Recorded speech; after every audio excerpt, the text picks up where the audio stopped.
Three, two, one. Adriana, welcome to the podcast. Thank you for having me. I'm super excited. Legit. I like the about pause. Excited. Excited. Excited. I know that every time we hang out, every time we chat, we could just keep talking all day underwater. And I always learn so much and take so much away. So I'm looking Same. forward to our chats and sharing this with the community. Yeah, me too. I wonder what we're going to talk about today. Just a million Just a and one million different things. Excellent. Anything and everything. All right. You're my remedial massage therapist, and our head coach, Darko, you're also Darko's remedial massage therapist. Yes, I am. And Sarah, don't forget Oh, Sarah. yeah. She's been a long-term client of mine, long before I knew you. Yeah. Yes. How long She's you great. known Sarah? Ooh.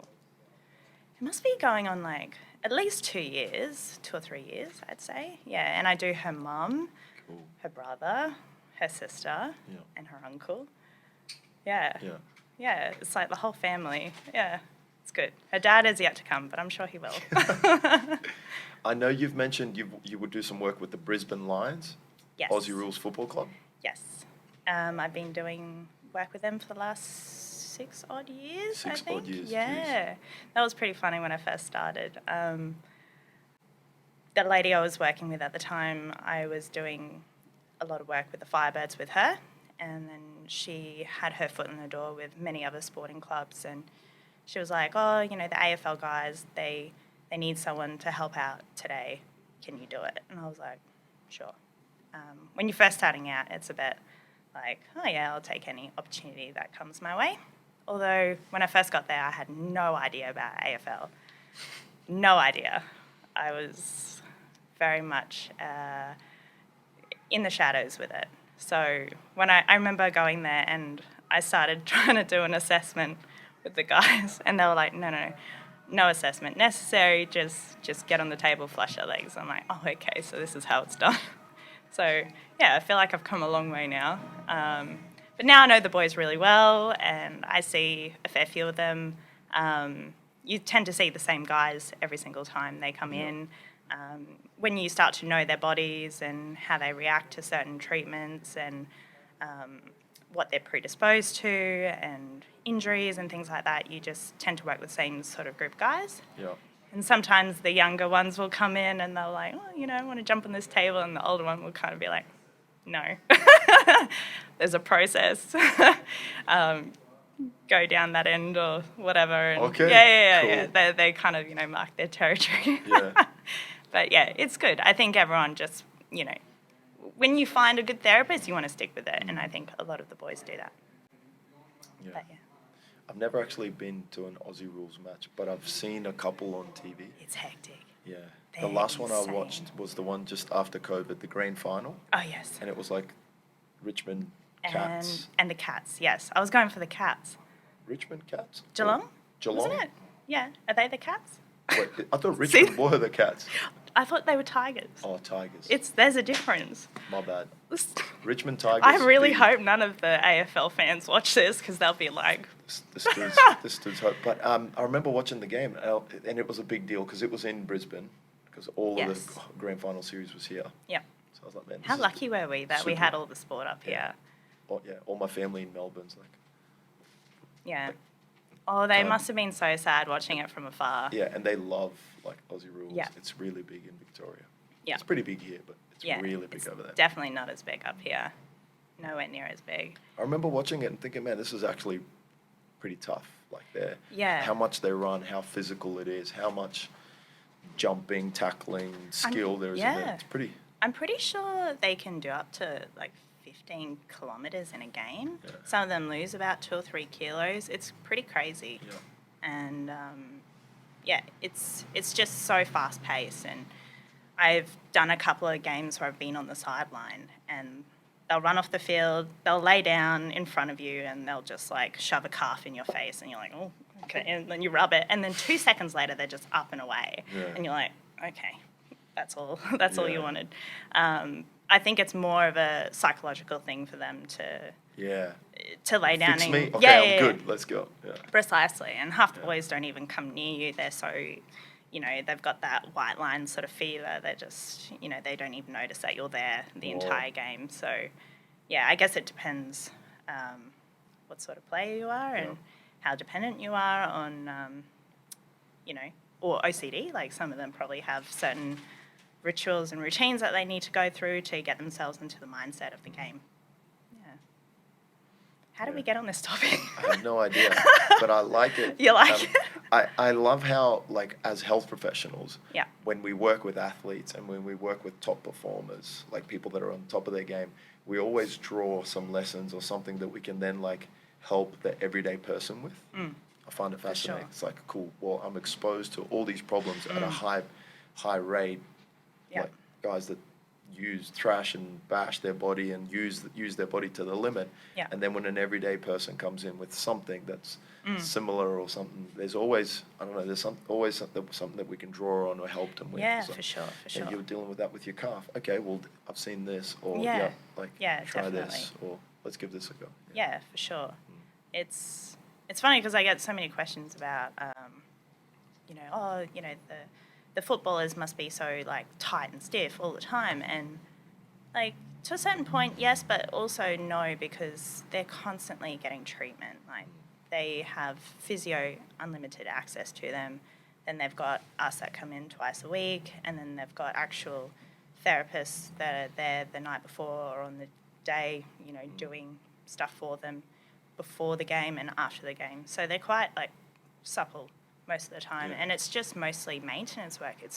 You're not trying to fix them. That's usually the therapist, the physio's role, to sort out any injuries, and then they'll let you know what's going on. But your role is just purely making the body warm. You're helping flush the old blood cells and all that sort of stuff, and just helping them with whatever they need mentally to kind of get them through the week. It's badass. It's pretty cool. It's fun. Definitely. Netball Firebirds, Brisbane Lions. Yes. And then you do, any other elite teams?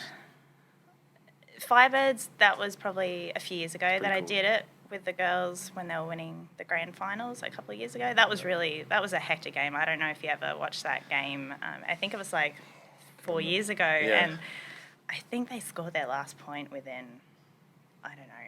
the last few seconds, and they just won. They ended up winning, and it was a big deal. You know what? Netball is insane to watch. It is just, like, so fast-paced. It's brutal. Like, you never realise how intense a game is until you're watching it live and you're on their level with them, and then you're just, like, you have such mad respect for how many hours they put into their sport. And the girls are semi-professional, so they're all studying, they're working outside of their roles as well. So you got to, like, take your hats off to them and go, like, well done. They don't have the support to be able to do it full time unless you're, like, top level, maybe a captain or something like that. Okay. Yeah. So it's amazing what they can do. But yeah, I'm just helping out for a couple of I think post games this season, but I have worked with the Cricket Australia before, which has been really cool. Once again, cricket, I have no idea how that sport goes. I'm learning a lot along the way. Yeah. I grew up in a non-team sport environment, so for me it was gymnastics, it was diving, it was athletics, it was trampolining. It's very, very different to team sport. So I never really watched team sport growing up. So being thrust into those environments, you got to kind of learn as you go and understand, what muscles are accrued with batting and bowling and running and jumping in, say, netball and all that sort of stuff, and kicking, and you just learn as you go. It's the best way to do it, through experience. Learn as you go is all I do. I love it. I'm like, can you help me with this? Can you do that? I'm like, sure, let's figure it out. Oh. Isn't it amazing how, like, you finish your study, like years of study, and then you kind of come out of it and you're like, I know so much. I know everything. I know how to, like, do this, do that. And then you have your first client, you're like, shit, I know nothing. Zero. I know nothing. I know nothing. What was I even doing for 4 years? Did I learn a thing? The best thing is like the It's a people that are real-life person. on the table or in front of you, they've got no clue either. So you learn as you go with them, and you're like, okay, like let's try this, and if it helps, then we'll do it again next week, and if it doesn't, then we'll come back with a new game plan, a new treatment plan, or something like that. Yeah, I always found being honest is the best. Like Yes. With my new grad exercise physiologist that I work with, I'm always like, just be yourself. Yes. Let your patient or client know that they are your first patient, and then it's like a mutual cool experience. Exactly. You're happy because that's your first ever client. They're happy because you're their first ever client. Like it's a win-win. They don't want you to be some top expert, but they'll know that you'll do your best. And if you're not sure of something, you'll learn and find. And you'll ask. Experiment, Yeah, exactly. And I feel like you're more, I don't know, in those early years, you're so more inclined to explore different options and ask for help and seek advice from others. And I remember when I was working in a clinic my first time, I'd constantly go to the head director therapist there, and I'd be like, oh, I got this lady with this issue, like, what should I do? And he'll be like, oh, try this and this and this. And you're like, okay. And then come back and you're like, oh my God, it worked. And, they got no headaches anymore or no pain or whatever. And, it's good. You see that happen a lot, but then, like, as the years go on and you see, and this is not always the case, but like sometimes you might see older therapists or older trainers or things like that, and sometimes they probably can get in a little bit of a lull and not really. They're on like cruise control. Like there's no one really there to kind of like whip them into gear and be like, hey, like, have you seen the latest research in this or that, or not necessarily want to better themselves. I don't know. Or they think they know it all. Yep. The amount of times I've been to other remedial therapists or physios and they're just like, oh, do this. And it's like, that's actually outdated now. And I know that. But you're just like, okay. I've had lots of those experiences through my clients and patients and also through myself. Before seeing you for remedial massage, I've been to physios, I've been to like a little bit of here and there, and I've never had any health professional really gel and click with me to a point where it's like, this is what I've assessed, this is what you're presenting with, this is your problem set, like all of these things that you're working on. So I think today we should do this. Oh, and by the way, like here's some extra learning for you or some extra things for you to experiment with. Yeah. And then I'm like, cool, Sure. I can see how what Adriana's saying about my ACL recovery or my lower back or this or that. And I'm like, yeah, like that's, I think good health professionals are always like, not always, but certainly with you and other health professionals, it's like a little bit of outside the box stuff. It's not like, all right, come in, like let's do the same old shit. Yeah, for sure. It definitely can be that way sometimes.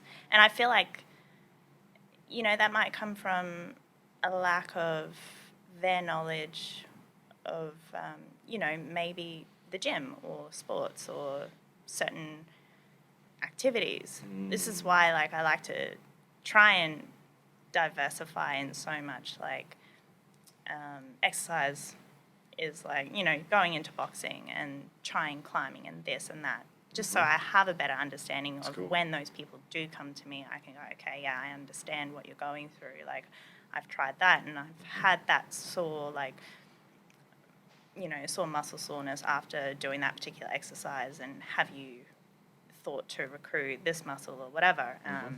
And then there's plenty of things that I don't know, and I'm like, go the exercise phys. Go see SPET. Go see whoever's in your area. Actually, that's a huge one. How many people do you get? Because I know you try and refer a lot of people to me, and they're like, she's so far. Everybody. She's like, and I'm like, what do you mean she's not in Newstead? She's I out don't of the bubble. understand that. I know. There's I the can't bubble. walk to. Yeah. Forget it. Yeah, Like, exactly. no, get in your car. Go. It's worth it. Put some music on.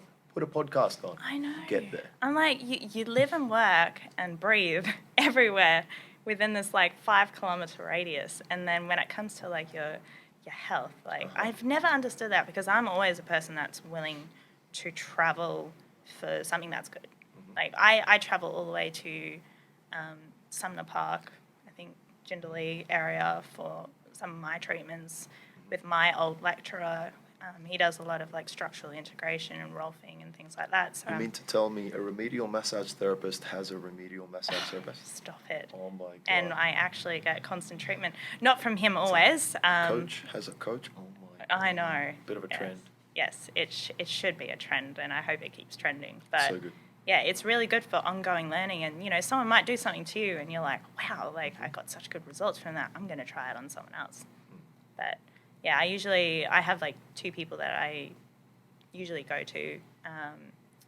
One works with me at the Lions and the other one is my old lecturer. So it's nice to kind of, you know, go to someone that really understands you, sees where you are from a certain standpoint with how much physical activity I do, and then another one who comes from like more of a sporting background who's dealt with like soccer and things like that. Yeah, it's nice. It's a really good balance, yeah.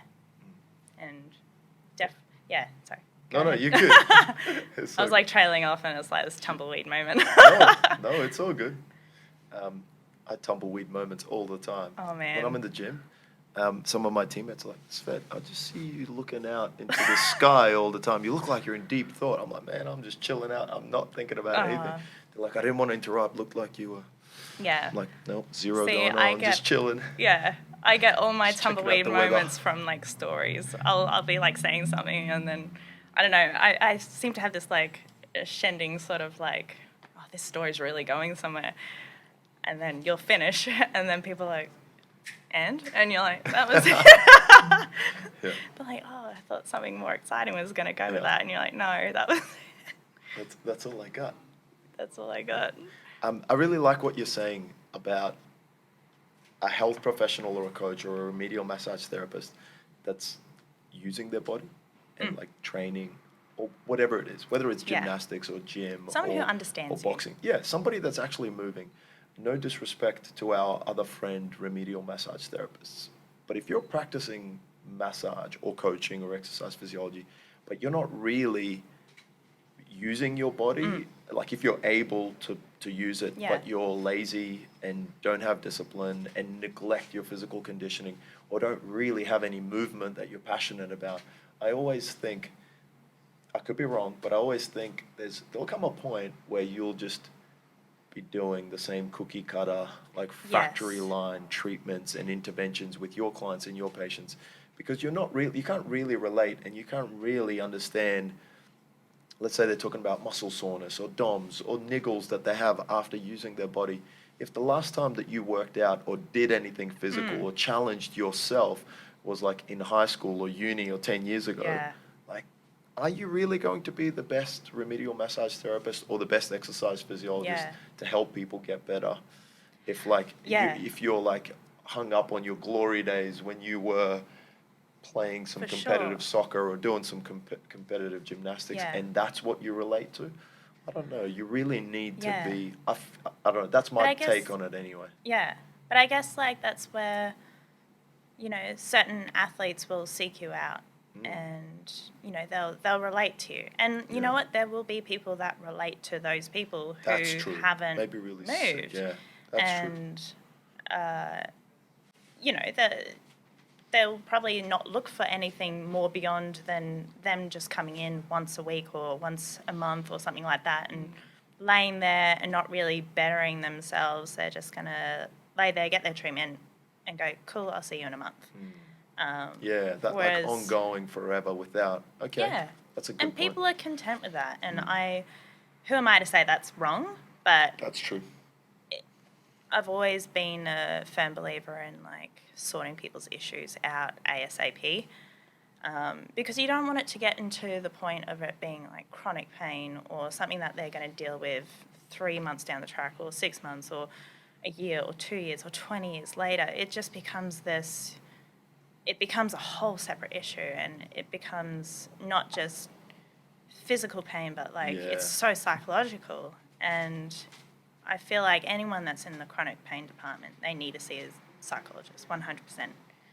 And you try and like express that to people and they're like, oh, there's something wrong with me. And it's like, no, but you need to understand why you're associating your pain with certain things, and it's educating yourself so you can change that thought process and thinking behind picking up something and, every time I lean over I get the sharp pain, and it's like, well, when's the last time you leaned over? I don't do it anymore because it hurts. I avoid it, yeah. And it's like, you gotta lean over at some point, like, and if you're associating that every single time, then you're almost like a self-fulfilling prophecy of like creating that pain, and then you don't move, and then your body's like, oh wow, I haven't moved in that direction in a while. Yes, it's going to be stiff and sore.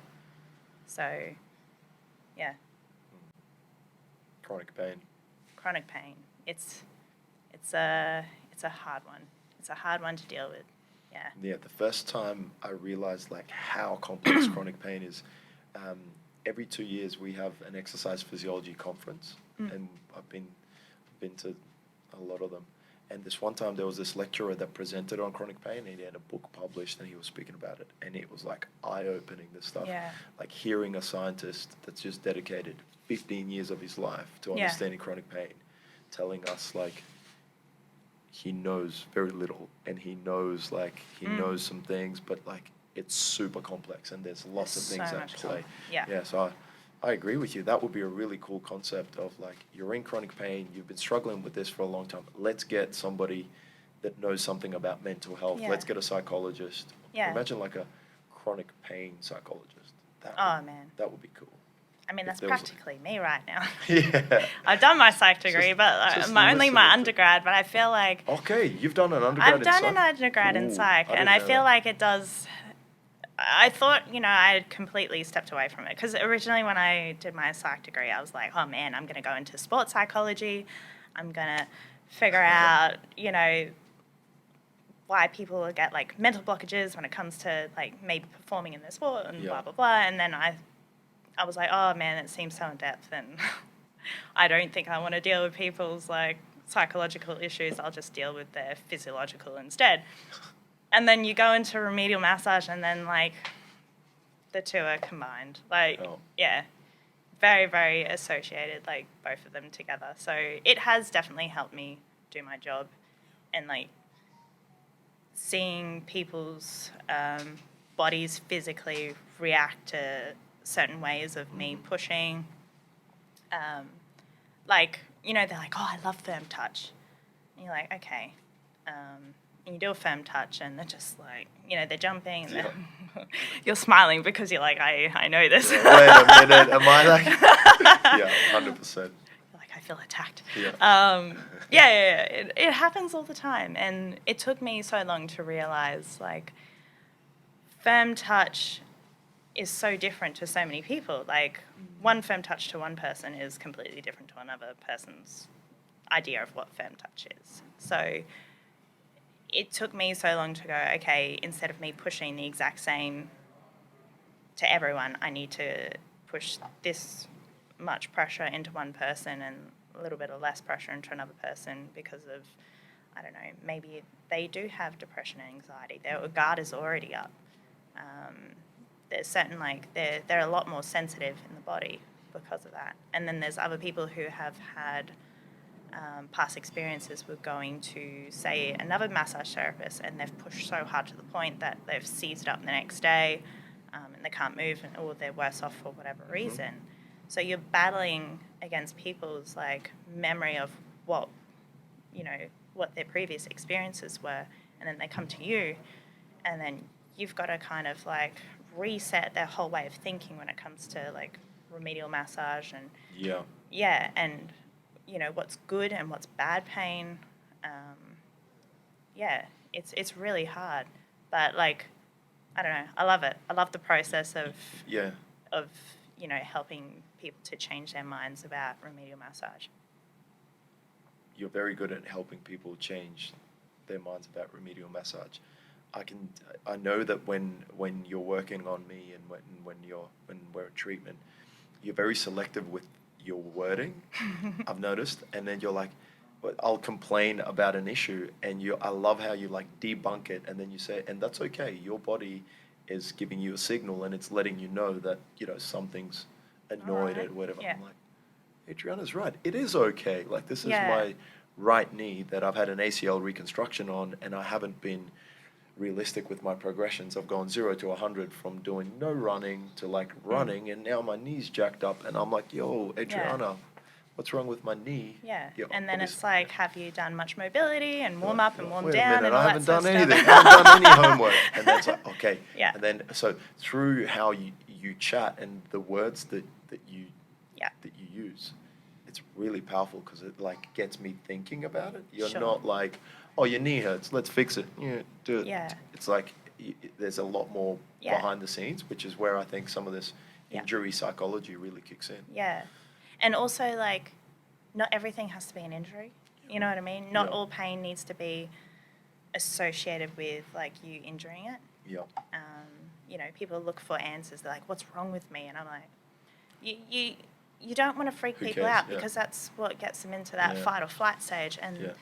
you know, they're not necessarily going to get better Yeah. because, you know, they're thinking about there's something wrong with them. Whereas, I mean, obviously sometimes there can be something really bad going on, but generally half the time it is a certain type of muscle tightness that's developed over time because of maybe sitting down for too long in their jobs or constantly squatting, and they're jacking up certain areas in their body. So you just got to kind of teach them that, you know, they've relayed all the information to me and it almost gives them the answer back.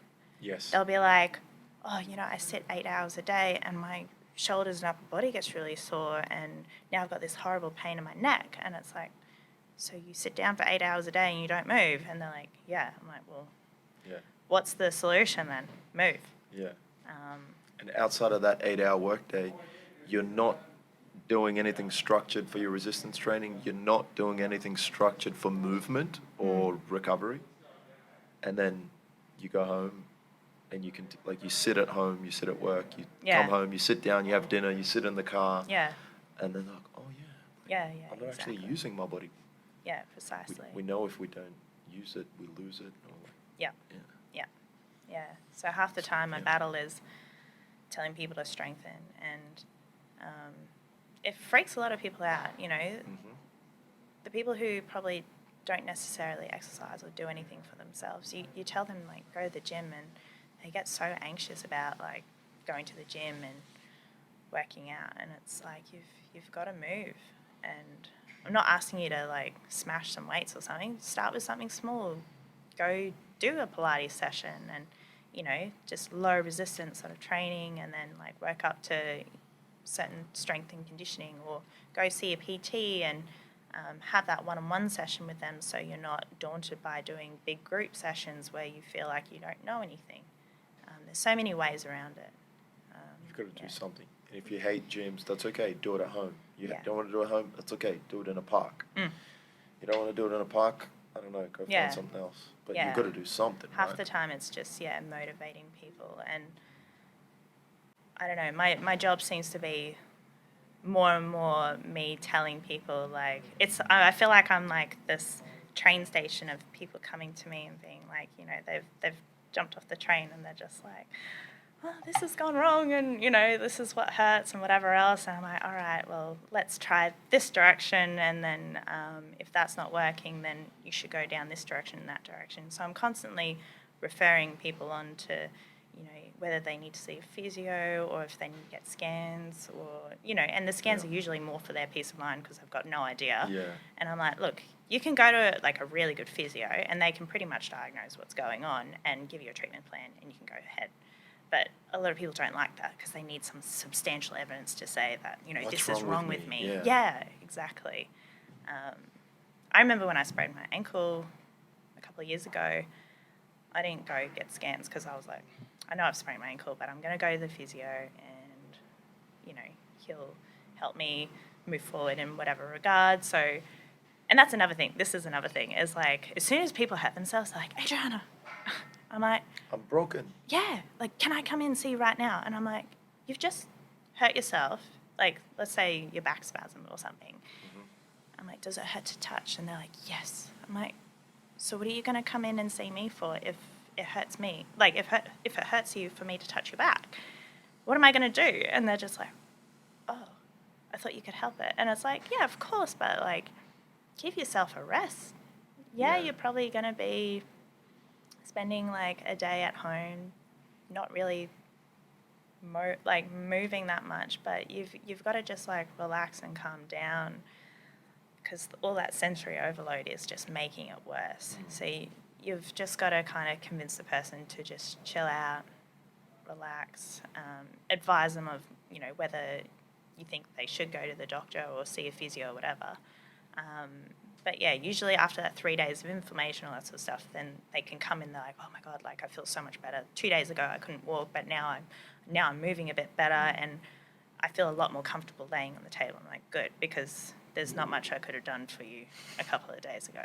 I mean, if they're really desperate, then you could come in and do stuff around the area just to help, loosen up maybe their back or legs or whatever, so they can walk a bit easier or whatever it is that they're dealing with. But yeah, usually you just got to calm them down and just be like, it's okay, you're not going to die.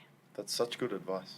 To you and I, like, it's a little bit of common sense right now, but to a lot of our community, that's really good advice of, it's okay, you've got a sharp pain, It's your body's response. It's the perception of pain, and it's There's sending you a lot signal, of- and it's just telling you to like There's calm a down. lot of things that have contributed to that. It's not the fact that you were bending over a shopping trolley in Woolies, like you've done that thousands of times. Yeah. There's a lot that's contributing. The first step is like breathe, Yeah. like slowly, like move, calm your body down, Yeah. do what you need to do, take some time, like Yeah. chill, breathe. Yeah. I think, really yeah. good advice. I think giving people that, telling them physically that, like you're going to be okay is probably something what a lot of people just need to hear. Maybe they don't need to necessarily come in and see you, but they want to be reassured that they're going to be okay. And you just kind of give them a guideline of like, what they should do over the next few days, and then go from there. So yeah. I'm going to take a sip of this. But good. Is That's it? good tea. I No caffeine I love in there. caffeine. I know. Caffeine. Caffeine. Caffeine. So you did a detox. I did. And it was... What made you want to stop caffeine for 5 weeks? This has no caffeine in it. I can't drink this. Sorry, I just choked. Oh man, that's how I feel about taking 5.5 weeks off caffeine. It was a sad moment. Okay. Why? Why'd you do it? Why? Okay, coming from a very Mediterranean sort of background, you're fed coffee at a very young age, and I don't 5 know. years old, kid.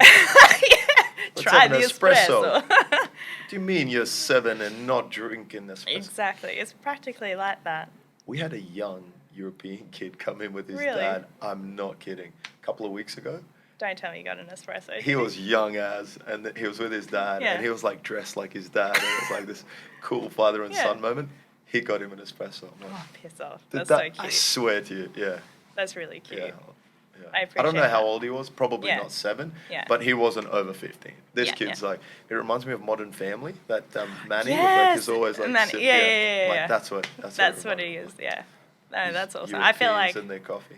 No, but it's true. It's just like it's a culture, isn't it? Yeah. So Dad got me into coffee at a very young age, and... It's a really nice experience. It's like you're catching up with your friends and family, and it's like, let's have a It's coffee. the ritual. It's Yeah. the sitting down. It's Yeah. the chatting. It's having something warm in your hand. Yeah, It's so I like that. comforting. Yeah. It's a social lubricant to, Yeah. get the juices Yeah. flowing and talking and all that sort of stuff. But yeah, I got into coffee like when I was probably, I want to say 15, probably younger. Oh, shit. Okay. But anyway, I got into coffee then. And look, I started off with like 8 sugars in mine. Yes. Because I was like, I really so badly want to like this because I love the smell. And Dad drinks it, and Mum drinks it, and the whole family's drinking it except for me. So I was like, oh, this tastes awful. So I'd be putting sugars in. And then eventually, you cut yourself back, and then you become like this hipster child drinking coffee that's an espresso or a Turkish. But yeah, I've been, I digress, but I've been drinking, since a very young age. And then I started working as barista during my years of uni and all that sort of stuff. So I worked in a DeBella coffee roasting warehouse down at Bowen Hills. I don't think it's there anymore, but I was there. It just recently moved? Because it was there till not long ago. Yeah. I think they sold off and all that sort of stuff. But I was working there as one of the retail assistants, and I had no idea about like proper coffee, and I was just shoved into the deep end. And the guy was like, "Right, we're gonna do hour of power." I was like, "What's hour of power?" And he's like, "We're gonna do espresso shots every 5 minutes for the entire hour." And he's like, "I'm going to teach you what under-extracted coffee is, over-extracted." What? Yeah, I'm not kidding. What a good coffee is, and then like different origins, and then a ristretto, whatever else. Like it was insane. And he's like, "But you need to taste it. You can spit it out if you want, but you need to taste it on your tongue and feel where the bitterness is and the sourness and different notes, this and that, because you needed to be able to sell all the different blends of coffee." Yeah, it was intense. And that day I was driving home and I remember being like, there's a butterfly, and it was probably like 2 kilometres away. Just like jittery and yeah. But I hadn't had such a buzz in such a long time when it comes to coffee. I'd go out like normally over the last few years, I'd be like triple shot straight up and then maybe followed up by another double shot, and then I'd be like, oh, I'll go over here and have a cold brew, have a a pour over, this and that, and like there's so much more caffeine content in those pour overs, and and I just get nothing. Pour over, it's like you can get like a V60 or a Chemex jug, like think of a glass jug, and then you put a paper filter in and you put so much ground coffee on top, and then you put hot water, and it slowly brews for like, depending on how many cups of coffee you want, is how much coffee you put in. And then it brews over a couple of minutes at a time. And then it becomes like this really smooth, like tea consistency. I've had it's it like, once. Yeah. I think I had it at Salt once. Yeah, they would. I'm pretty sure they do it. Yeah. That like coil thing, like the... Oh, that would be the cold drip. So they do like this big, elaborate sort of sciencey looking funnel. Fancy. Yeah, it's super fancy. And that's like dripped over 24 hours or at least 8 hours, something like that.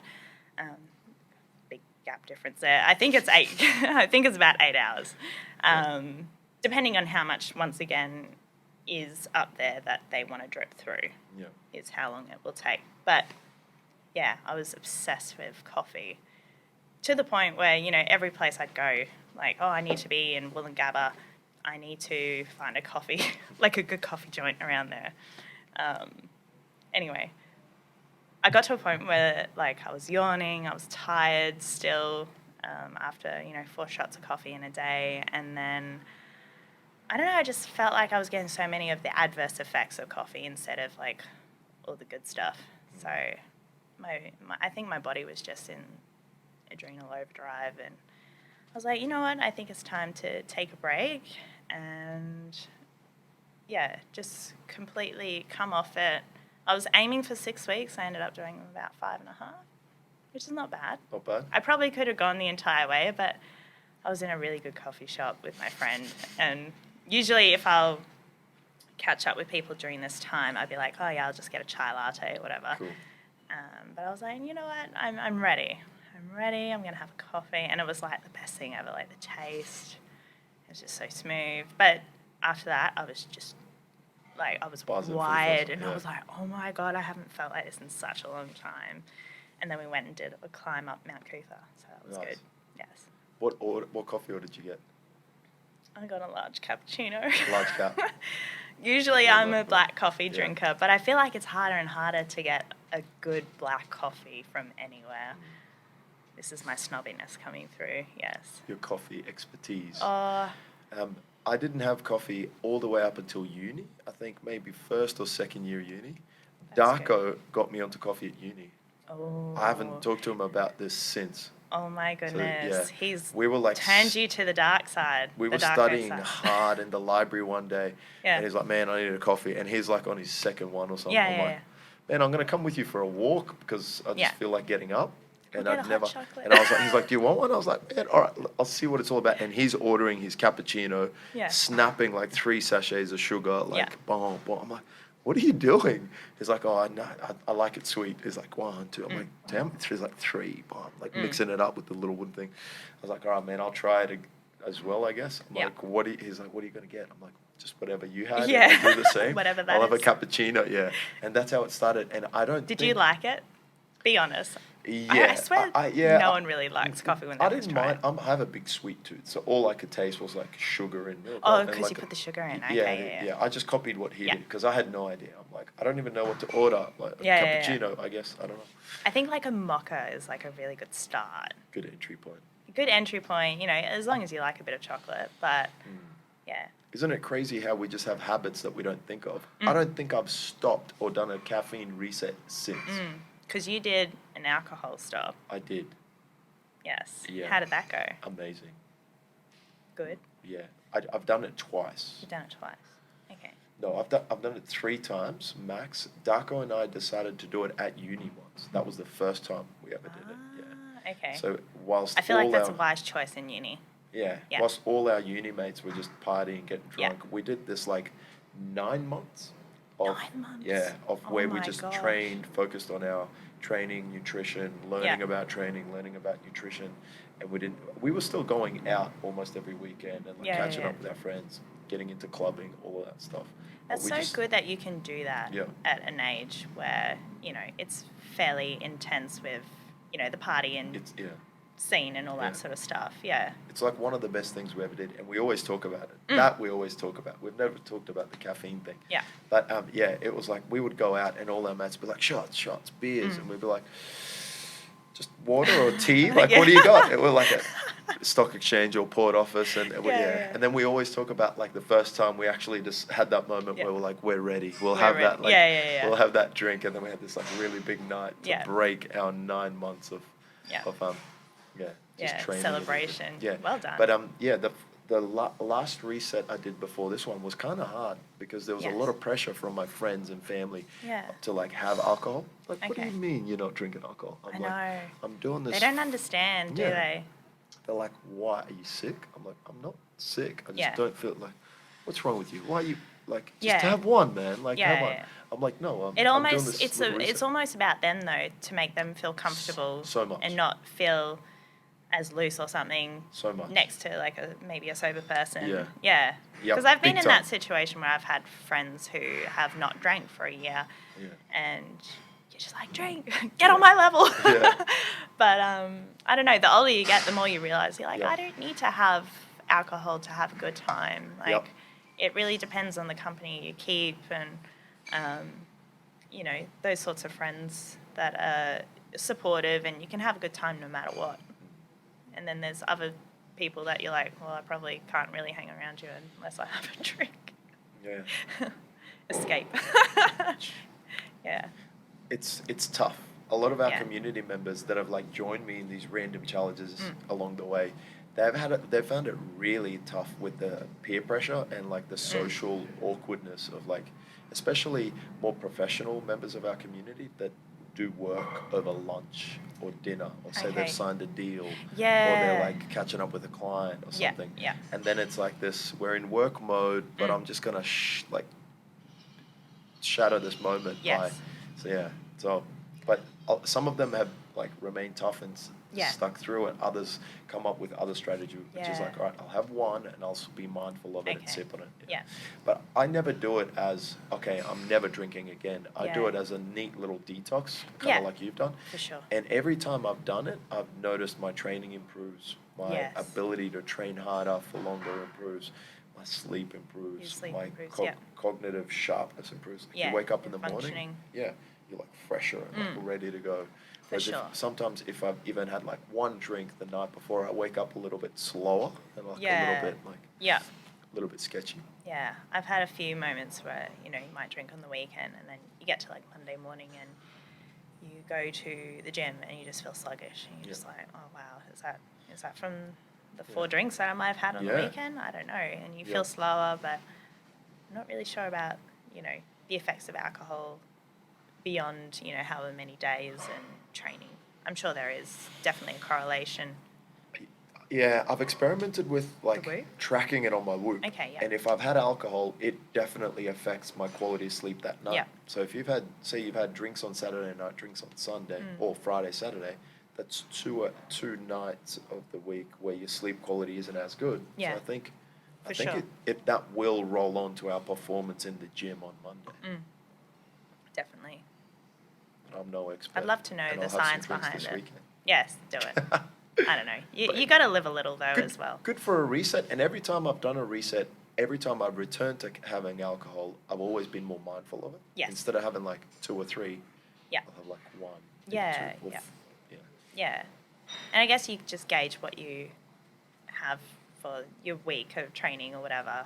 Yeah. And you're like, okay, this might be a slow week, so I might have a bigger session. Who knows? Bigger alcohol session. Yeah. Yeah. Yeah. But yeah, coming back from the coffee, I feel good. It's nice to be able to have one coffee now and feel a buzz. And You feel a buzz after one coffee? I feel a buzz after Yeah. one, and I honestly have not had that in such a long time, especially like with milk coffee as well, because usually I stay away from milk coffee. But now I get that buzz off one, and I'm happy to be like, yep, I'm done for the day. Because apparently coffee has a half-life of like 6 hours, which is insane. Where'd you hear that? Because I've heard the same thing. Hugh showed me. Cool. Yeah, he showed me this little diagram thing done up, and I was like, well, I did not know that. So I only learnt that not long ago from Yeah. Dr. Matthew Walker. Okay. Like, I think maybe a year or 2 ago when I read his Yeah. book. Yeah, that's nuts though. But like, it makes so much sense because I mean, if you're having, say, a coffee at 2:00 in the afternoon, and then I don't know, you get to 6 hours later, and it's still only half Halfway digested. through your system. Yeah. It's no wonder like your sleep's going to be affected. 100%. And then people wonder why they're so tired when they wake up the next day because they've had shitty sleep, and it's because of the coffee they've had the day before, and then they wake up and then have more coffee and then continually have shit sleep, and it's just this never-ending cycle. And I can completely relate. Like when I stopped coffee for those 5.5 weeks, I don't think I've ever had more restful sleep ever, and it was so good. How crazy is that? Yeah, so now I'm like, coffee in the morning, if it gets to a certain part of the day, like 12:00, I just won't have one. I do the same thing. Yeah. Ever since I read Dr. Matthew Walker's book, Yeah. I do midday, I'm like, no. Yeah. I think like people kind of, I don't know, they're like, oh yeah, I can, and look, I definitely can say this because I'd had so many. Like I was like, yeah, I could have like 5-6 coffees in a day and it does nothing. Like Fall asleep like a baby. I'm good. yeah, but then like staying asleep was hard, and you almost wear it like a badge of honor. Like it's not a good thing. Yeah. It's definitely not a good thing. And now like I'm happy that I can say I can have one coffee and be content. Like I don't need to have 3 or 4 in a day. So go me. It's a badge of honor that people foolishly like. Think it's a good thing. Yeah. They're like, nah, it doesn't affect me. I get to sleep okay. They don't realize that the quality of sleep that they're getting is diminished, and it might be at like 50 or 60% of what they could actually be getting. Yes. Yeah. It's like, yeah, you got to bed, but did you rest optimally? Yeah. Did you get the best sleep? Exactly. No, you didn't, because your system was charged Yeah. up to like 2 a.m. or 3 a.m. Yeah. And then they wake up groggy the next day and they're just like, oh my God, I need a coffee desperately. And you just- Or they're okay in the morning and then they crash by the evening and then they're like, Yeah. So I recommend anyone who feels like they're at that point to like take a break and see what it can do for you. It's hard at first, but I just replaced my habit with tea, like a herbal tea or like a chai or something like that, and it worked wonders. And it's the same feeling, like you're still going to a coffee shop, still catching up with mates, you just different drink. That's it. Yeah. What's this crazy gymnastics thing you did the other day? 540 something. 540. What's this 540 club you just 540. entered? Oh man, I feel like I'm not 100% part of the club because usually it counts if you're on the hard bar. So I do calisthenics, which is a lot of body weight training. It's a lot of strength and conditioning in the regards of like pull-ups, muscle-ups, push-ups, dips, ring work, flags. And when I say ring work, I mean like ring muscle ups, and you can do levers and planches and things like that. So it's all like body weight training, very much what I used to do with gymnastics, quite similar style, strengthening for when I was learning skills. So I only discovered calisthenics like maybe 2.5 years ago, and I just loved it because it was the same style of training as what I was used to when I was a kid growing up. And I discovered flow, which was like, or flow freestyle, I don't know what you really call it. It's like either one, doesn't really matter.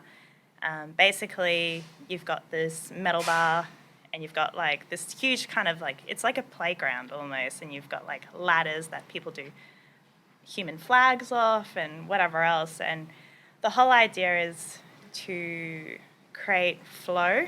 So you're swinging and you're constantly moving and you're doing tricks, and you're not. It's not like stop and start all the time. You're trying to continually do it, and it might be for like a minute or 45 seconds if you're competing or whatever, and you'll have rounds where you compete against another person.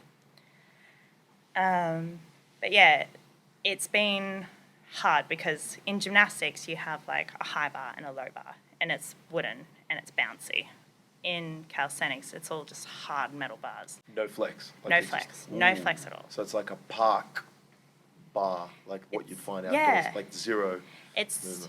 Yeah, and a lot of it is like strength. Like you need to have a certain level of like pull strength and push strength and all that sort of stuff to be able to complete certain skills.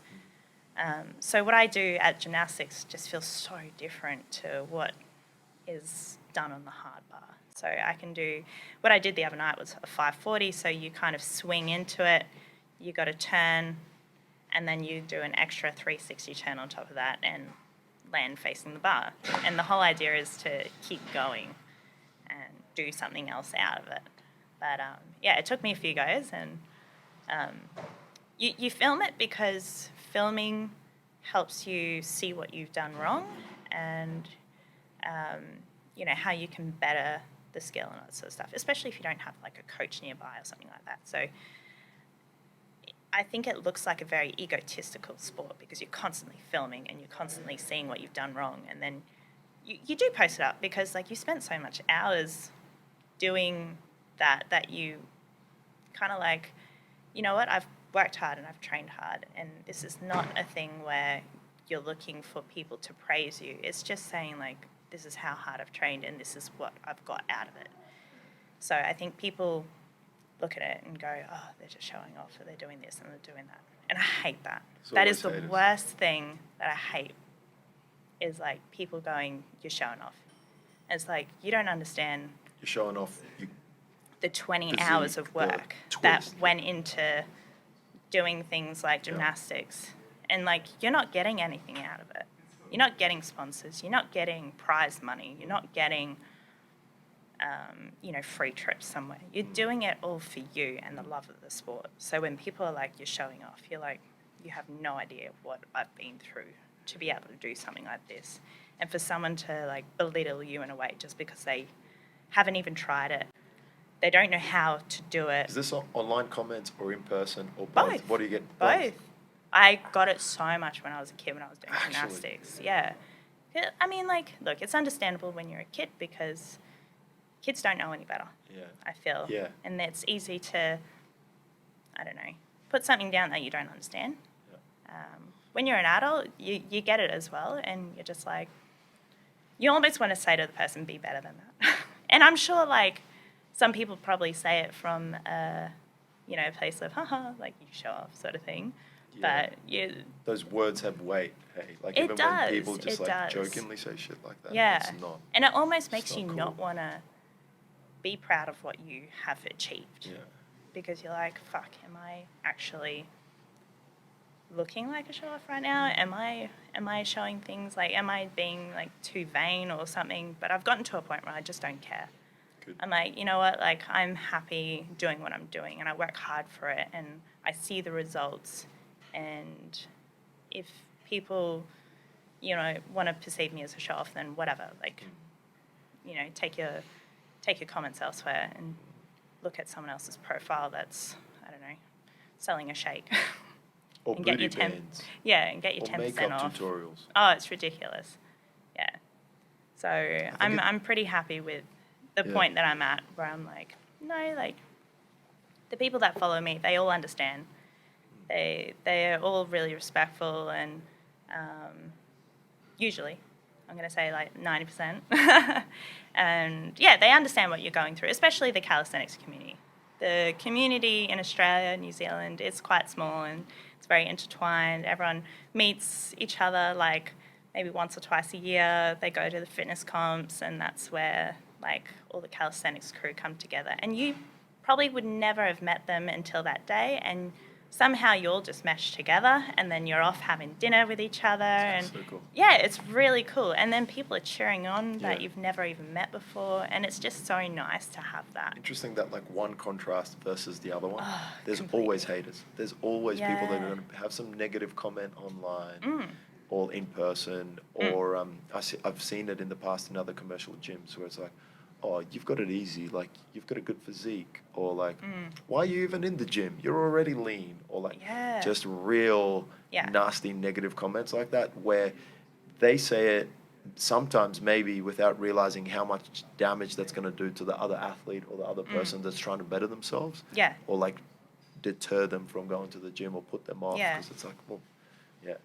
Whereas like online, there's so much of that stuff. I And all think the it's just people so that I easy for follow, people to say it. yeah, they just drop it. Yeah, and it's like, would you say that to my face? Yeah. But Say it to my face or beat you up. I think for all of the like nasty and crappy comments, my take on it anyway is there's like 10x us helping other people by seeing that. Like imagine how many people or girls or guys you would inspire to move and like try and take up some For sure. crazy calisthenics Yeah. or gymnastics when they see it and they're like, cool. Or Yeah, like, yeah. or maybe that might inspire them to go move and do whatever their game is. Yeah, when for you sure. post and you've done some sick 540 flip. I don't even know what it is, but I'm like, this is hectic. And you're like flipping into the foam. Yeah. I'm like, yeah. Yeah, no, it is. It's good. Yeah. Yeah. Yeah, go I ahead. was just going to say, I do the same thing with my videoing. Yeah. I don't video it to boast or show off. And I'm at the same point where I'm like, I don't care if you judge me or if you think that I'm Yeah. showing off or if you're annoyed from me posting about Yeah. it.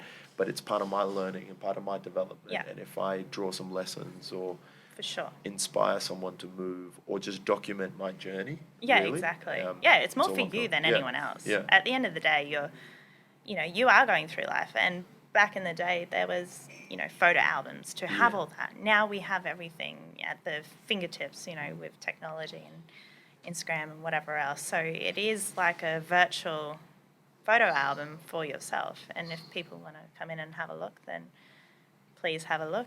If you don't like what you see, fuck off. So true. Kindly put it. Yeah. Yeah. So it's good. I really appreciate the support though. It's nice. It's really nice. And yeah, if it helps someone to maybe take a step in that sort of direction, or if they got any questions, then I'm more than happy to help. Yeah.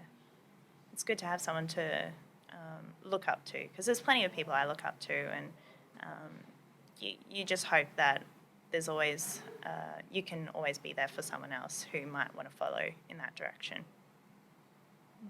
So true. How do we get on this topic? I have no idea. Cali, yo. It is a bit of a trend and a bit of like a culture, hey, like Cali. You reckon? Yeah. I see like Cali athletes that have like John Smith _ Cali. Cali. Yeah, Yes, I'm like yes. a Cali athlete. Yeah, But I yeah. like that. I don't think it's corny or bad. Yeah. I love how there's like cultures within movements. Yeah. Same thing with powerlifters. There's like Yeah. powerlifters, and Yes. then bodybuilders, And bodybuilders. and then exactly. CrossFitters, Yes. and then like It's all community, calisthenics, isn't yeah, it? or they're like gymnastics, and then there's like different crews. Yeah. But at the end of the day, it's all movement, and it's all good, movement. yeah. Yeah, good it's all communities, in a good, culture. and it's all under good intentions, Yeah. Whether it gets people moving a certain way. Like, I know for me, calisthenics is more suited to my body type and type of training, because that's what I grew up with. And a lot of lifting and things like that, I don't hate it. I'm learning to, find its place in my training regime. But it's something that, you know, definitely suits my body type and style. Yeah. And then, you know, lifting can maybe be a little bit more for someone else who might be a bit of maybe a heavier build, and you know, they can probably pull a lot more strength than someone like me who's probably a bit more of a twig. At the end of the day, I always say it's got to be enjoyable, it's got to be sustainable, it's got to be fun. There's no rules. No. Like, you should do this, you should do that. Yeah. It's such common sense. Finding what you enjoy, and that's what's going to keep you active long term. Yeah. If I didn't know you, I would think, man, this girl resistance trains 5 times a week, 6 times a week, right?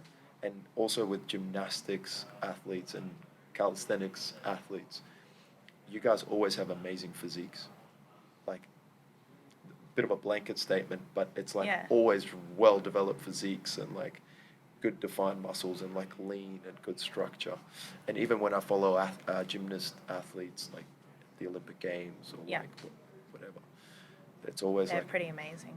Like amazing. The physiques. Men are insane. Yeah. Like shoulders popping, arms, chest, legs. I think it's changing though now. Is it? I've noticed a lot in the last probably 5 years. I just saw Brody down there. Okay. Cool. A lot in the last 5 years. There has been a lot of incorporation of like resistance training, and it's not like full on, but it's enough that, you know, things like deadlifts and whatever else can help gymnastics and gymnasts go further ahead in, you know, being able to perform things like vault, because it's so much like fast twitch fighters that are working, and you need a certain level of strength and agility and whatever else. So they are branching out to doing things beyond just body weight.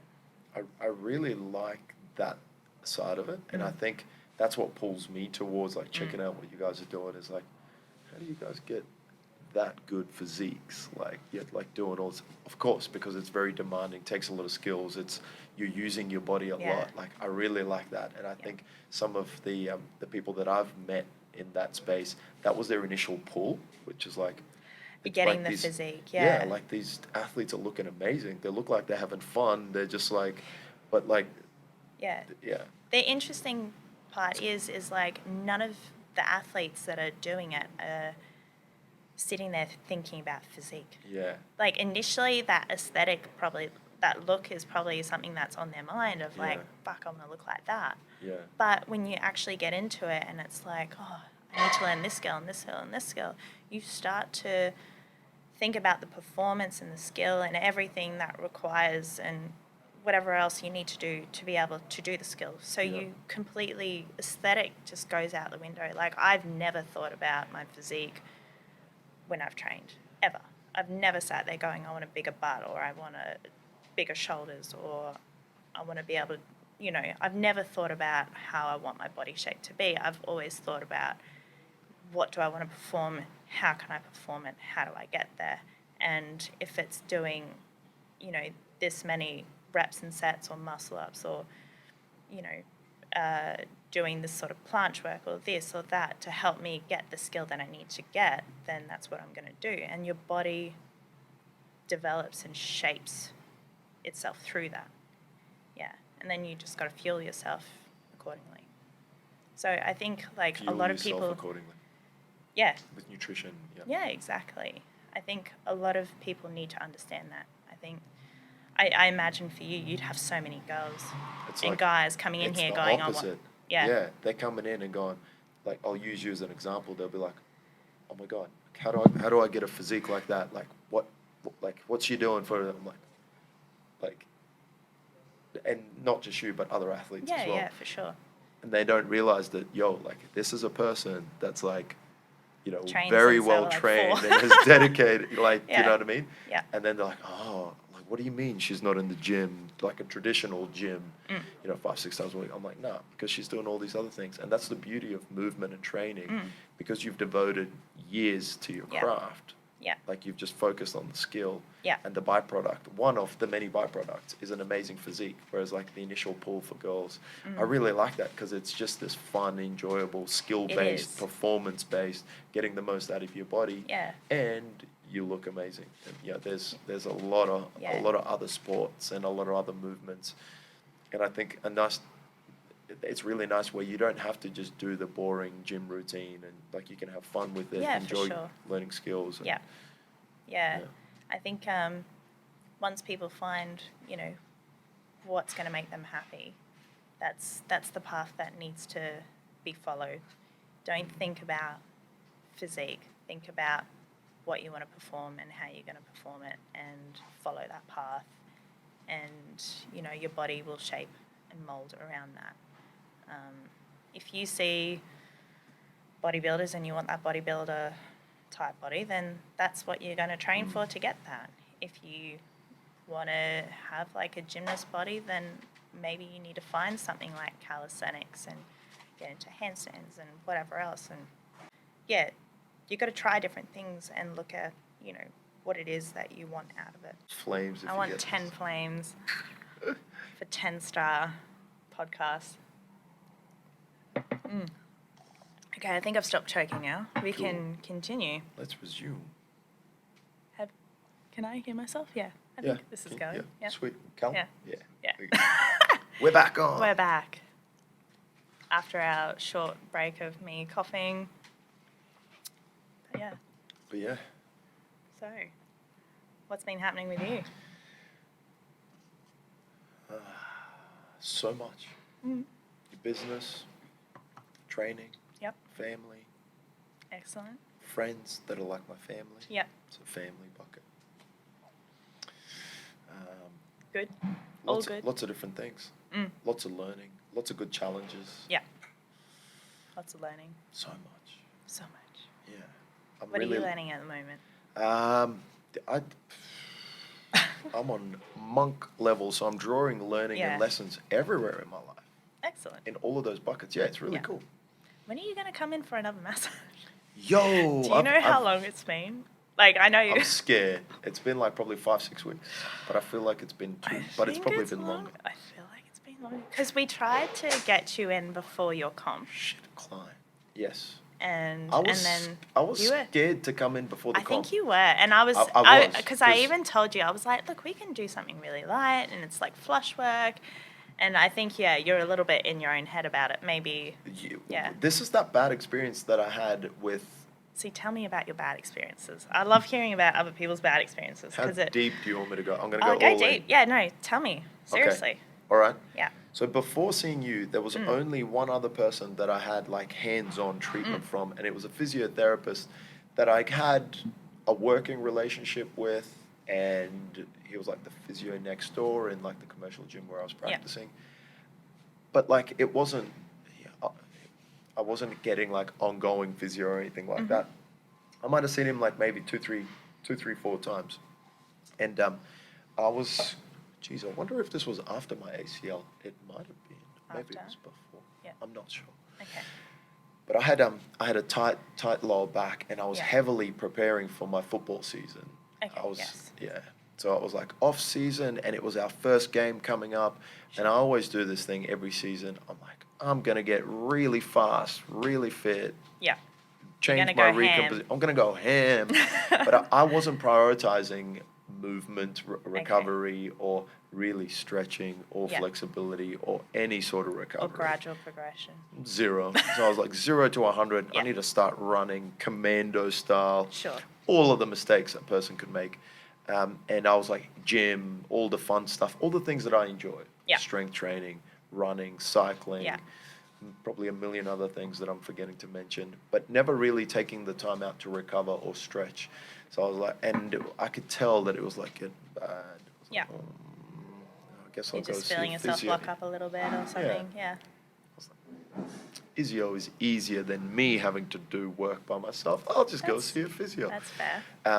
So my physio at the time smashed me, felt really good, got super, like, I felt like he'd done work. Yeah. That was on Friday afternoon. I had a football match, our first pre-season game was on the Saturday afternoon. So less than 24 hours later. Less than 24 hours later. After red a flag. After a smashing at the physio. I was in the change rooms going to pick up my bag to get changed, and I went down to pick up my bag, same way I always do, and my back just seized and locked up. I was like, I can't pick up the bag. I'm going to take myself to the bed. And this was the first time ever in my life I had experienced like a muscular flare-up, or I had no idea what it was. That's intense. What just happened? This was a long time ago. It is scary. Talk scary about pain and talk about mental things happening after pain. Right? My cousin drove me home. I did not play the game, and to me that was a big deal. I was like, I need to play. Like I wanna. I've been like prepping. It's like our preseason game. Couldn't play.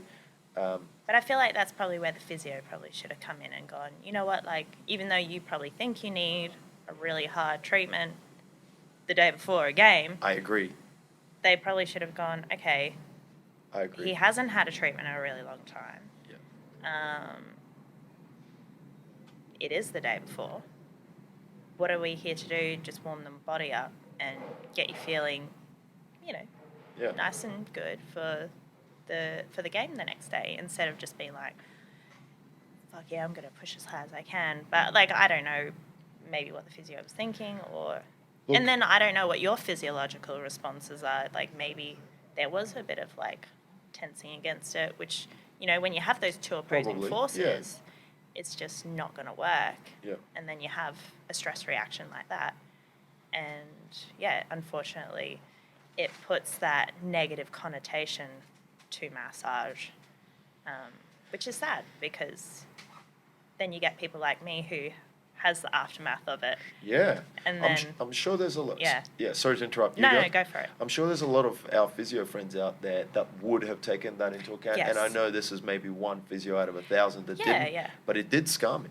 Like I was like, I'm never doing hands-on. You'll be surprised ever again. How often that happens. And how many of those people do come to me and they're just like, oh, this person smashed me, and for 3 days later I couldn't move, or this happens or that happens. And, sometimes you can get a treatment and you can feel quite sore the following days after, and then you feel fantastic. And then there's other days where some people will get treated and they will spasm maybe a day after a treatment, and that could have just been because maybe those muscles were holding them in place, if that makes sense, and then you go too far or you do too much hard manual manipulation or whatever, and maybe their body just isn't prepared for that. But, for example, I had my boxer mate, and I think I've told you this before. He comes in to see me usually once a week, and especially leading up to his fight, he'll come and see me, and it took me, close to 9 months to a year. You know who you are. It took me that long for him to really relax his body and let me treat him, because he had the same issue as you, of someone just like absolutely paling into him because that's what they thought he needed, and he didn't. He had to train like twice a day, every day. They train at hard, least, exactly. So you're not sitting there trying to like manipulate or change up what's like, why fix something that's not broken? And for him, he just needed maintenance work. He needed blood flow. He needed to feel good.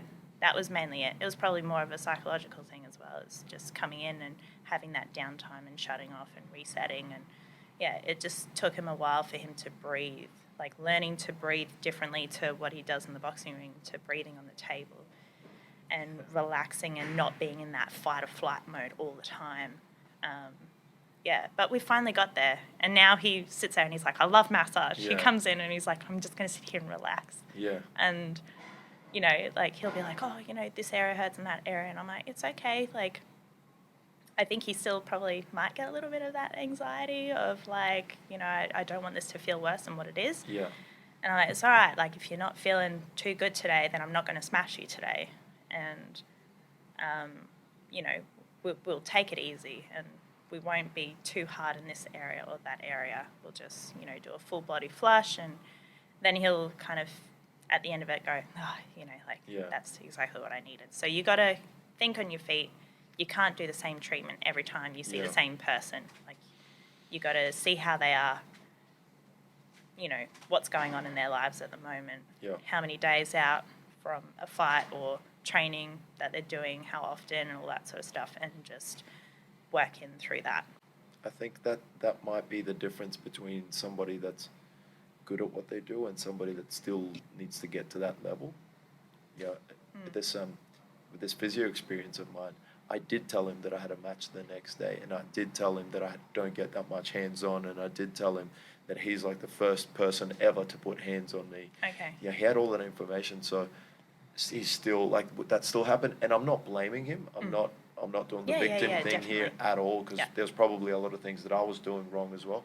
But just that experience, when I reflect on it, I was like, whoa, now that I'm competing on Sunday and my appointment's on Friday, I was like, not again. I'd rather just try and like go next week. Yeah. Yes. In hindsight, like, who knows? Maybe if I had that RMT on Friday with you, it might have helped my performance on Sunday, and my body would have felt better, probably. But Maybe. it's like a thing that I was like, but that's okay. Like, we'll slowly get there with a stepping stone. I like that. You're like, it's okay, you little bitch, and you're scared of it. No, I'm never. only kidding. Like, no, I'm kidding. And look, you've got to be open to getting treatment as well. That's good. If you come in and you're shit scared, and you're going to be like, once frozen. again, in that fight or flight stage, and we don't want to be having that while we're getting manipulated on. But you've got to kind of just go with the flow, get all the information that you can, and then, do what you can for the person. But I've had plenty of people in that same position. They're like, Adriana, I've heard about you from, my powerlifting mates or my strongman mates. I've got a comp coming this Saturday. Can I come in on Friday? I'm like, I've never seen you before, so I never know. Like, I don't know how you are going to physically respond to my treatment. So I wouldn't advise your first session being a day or two before a comp. Like, if they do come in, I'm doing like the lightest flush, and they'll probably sit there and go, why am I bothering? But it's like, I have no idea how you're going to react. And if you've got a comp and you're pulling all this heavy stuff, I don't want you hurting yourself. So usually you want some tightness, right? Like, you want some of those systems. If you just release and relax everything, it's like... Yeah. But then, like, and they're like, oh, no, I want to be fully smashed and fully released, the day before a comp. And it's like, no, because you will be sore. Like, I might look small, but I can push pretty hard. Depending on what we need to do. But it's just like, no, like, maybe try and come 2 or 3 weeks before your comp, so you understand how your body responds to massage.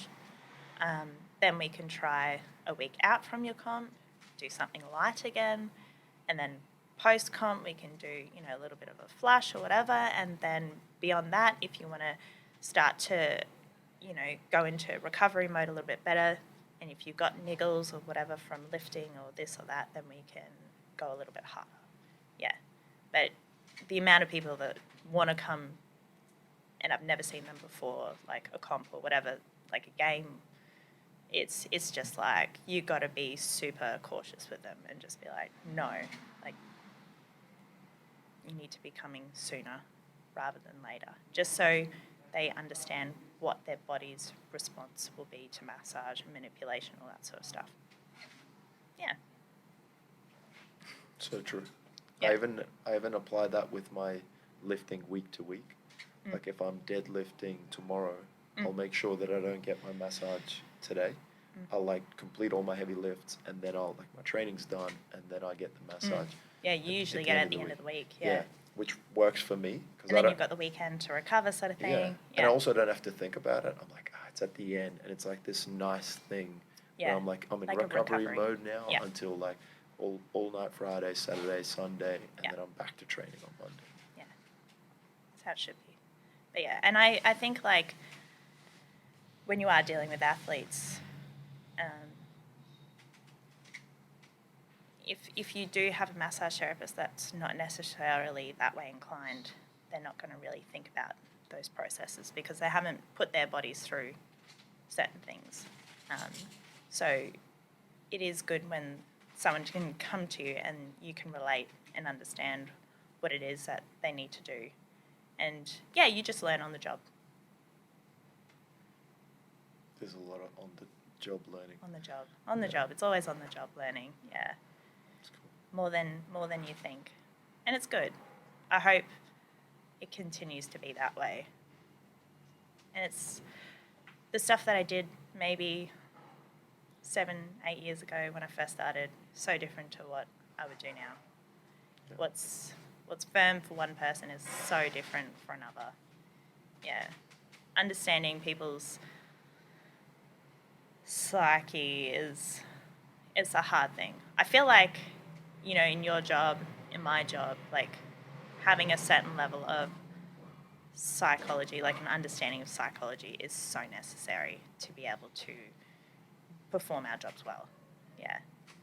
Because half the time you're probably, you know, talking to people, trying to convince them and motivate them in certain ways and understanding, you know, why someone might not want to do a heavy lift or whatever.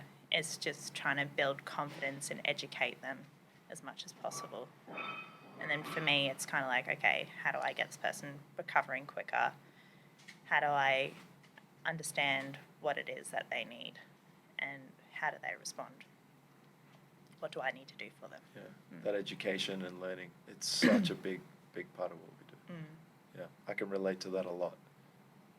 Whether it's, we come into it with exercise adherence, whether it's somebody that's starting or has stopped training for a while or is scared of a movement. Everybody knows exercise is good for them. Everybody knows some form of training is good, like we all know. Yet we're one of the fattest nations on earth. Like we're one of the most sedentary nations on earth. Chronic diseases like heart, diabetes, obesity. It's full on, hey. Yeah. So everybody knows that, but it's like my motivation's low, my discipline is low. I can't form healthy habits. I can't just stick to it. I find that stuff fascinating. Yeah. Because, in our field, it's not like exercise is good for you. Everybody knows that. Everyone knows that. But it's like the psychology behind. Yeah. Okay. And how to get people to move more. How do I get going? How do I go from doing zero exercise to like managing to do exercise long term? Yeah. And actually get the results. And enjoy it. Yeah, and enjoy it. I think it has to be enjoyable. It has to be enjoyable, for sure. It's one of the big ingredients is the enjoyment and having an environment that's fun, safe and effective, the right blend. Yeah. I couldn't agree more. Should we end the podcast? I feel like we should. We have been going for a while, haven't we? We could talk all day. We could talk. I feel like that's a good end point. Keep moving. Yeah. Keep moving. I want to thank you again for coming in. Thank you. I've enjoyed our chat. Thank you so much. So have I. I can't wait to come back for round 2. Done. Let's do it. What will we talk about? Just whatever you want to talk about. Yeah. Done. Thank you, Adriana. Bye. Cheers. Bye.